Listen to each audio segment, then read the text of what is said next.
Ladies and gentlemen, in our last video, we kind of talked about the growth in territory and trade of Rome. And we were looking at a time period roughly from about 400 BC to, let's say, around 200 BC. What happened during there, the growth of territory came through the conquering of the neighbors of Rome there on the peninsula of Italy. And then as they conquered those people, a lot of those people came into the city of Rome, and this made Rome have to look outside of Italy, outside of Rome, for new sources of food and other goods to support those people. So they started trading with a whole bunch of other empires, other peoples, I guess, along the Mediterranean. Well, so what's going to happen then is Rome is actually going to grow beyond Italy. Rome is going to start taking over some of these people that they are actually trading with. Their power is going to grow over these other, I guess you could call them countries. As they came to see the Romans as a threat to their own power, they would declare war on Rome, or the Romans would declare war on them. And most times, more often than not, the Romans would win because of their legions. Now, one of these close neighbors was Carthage. As you can see here in this map, Carthage is just across the Tyrrhenian Sea, the Mediterranean Sea, very close to Rome. And Carthage, at the time that we're talking about, roughly around 264 BC, Carthage had parts of this tiny island here, Sicily, and then a couple of other islands off of the coast of Italy was under the control of Carthage. Carthage spread across the northern parts of Africa and even had some parts of what today would be southern France, southern Spain. So what happens is a series of what's called the Punic Wars. Now, this is just one example of wars that Rome is going to fight over the next couple of hundred years as they continue to grow beyond just Italy and gaining control of the Mediterranean. Now, Punic is the name that the Romans will give because most of history is written by the victors of these wars. So the Romans get to name these wars, and they're called them the Punic Wars. And the word Punic comes from the Latin word of Phoenician. Phoenician was a group of people that lived over what is today Israel, that area in the Middle East. They were the ones that came out in here and kind of founded Carthage. Okay, so it's the Latin word for Phoenician. Well, anyways, what happens is Rome and Carthage is going to fight a series of 3 wars. The first war is going to be basically over this island here of Sicily. Carthage has some people here. Rome sees it a threat to their empire over here in Italy, so they actually attack each other here on Sicily. What ends up happening is Rome has a great army, Carthage has a great navy. The Carthaginians decide to fight on water, and they defeat the Romans very quickly. The Romans, what they're going to do then is they're going to capture one of the Carthaginian ships.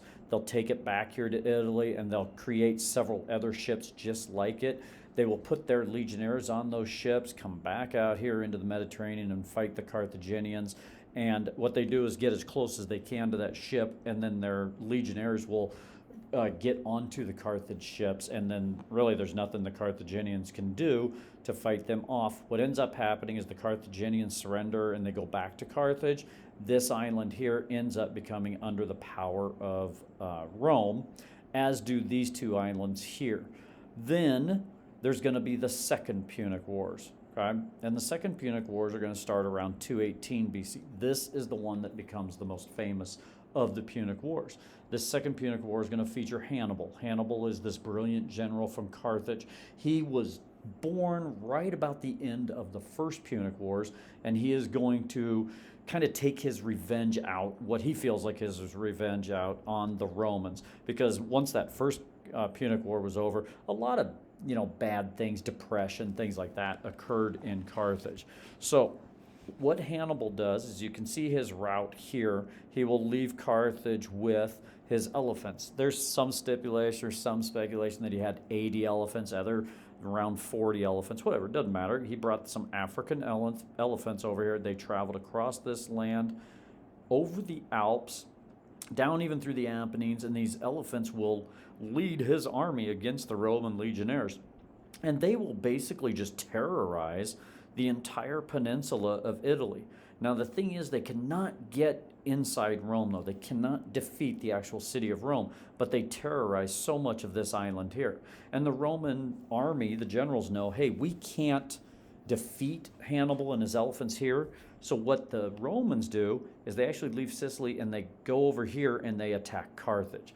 Well, this means that Hannibal has to leave the Italian peninsula and he has to bring his army all the way back to Carthage. And then there's this great battle, the Battle of Zama, in around 202 BC between the Romans and the Carthaginians led by Hannibal. And yes, the Romans will win that battle, and that pretty much ends the Second Punic Wars with the defeat of Carthage. Hannibal will actually leave the area. He goes to another place. He fears for his life, things like that. He'll fight the Romans again, I think over here in Asia. And actually what Hannibal will do is he will commit suicide so that he's not captured by the Romans later on. So Hannibal, very, very important figure in the history of the Punic Wars and things like that. And I would have you read this right here. This tells you about Hannibal fleeing the Romans and committing suicide so that he's not caught. Now, there was a third Punic Wars, and this third Punic Wars is really just Rome wanting to get rid of Carthage once and for all. So a couple senators convinced the consuls of Rome to send an army over here to Carthage finally in around 140 BC. It's a very easy victory for the Romans. I mean, as easy as I guess you could say for war. And what they do is they absolutely just destroy Carthage. They burn the city. They kill most of the people that are there. Whoever's left, they're going to sell into slavery to work the farms along here. And then they pretty much take over control, the Romans do, of this territory here. Of northern Africa. And this is pretty much the end forever of what is known as Carthage. There's even some legendary tales that say that the Romans poured salt all over the land of Carthage here to destroy the soil so that nothing could ever grow there again. Now, from my research and stuff, it kind of sounds like that's really just a legend or a myth, something like that. So you can see that they have a huge issue with Carthage. But once Carthage is defeated, the Romans have all of this Mediterranean Ocean here that they can conduct all their business. They control. Anybody who wants to go through there, they have to go through the Romans. All right. Later expansion then is that Rome is going to, even during the Punic Wars, control some other places, but after the Punic Wars, really around the 120s, so about 20 years later, they finally conquer all of Gaul, or the southern parts of Gaul, which today would be the southern parts of France. They'll even have conquered Greece and other parts of Asia by this time. So the Greek Empire is pretty much over.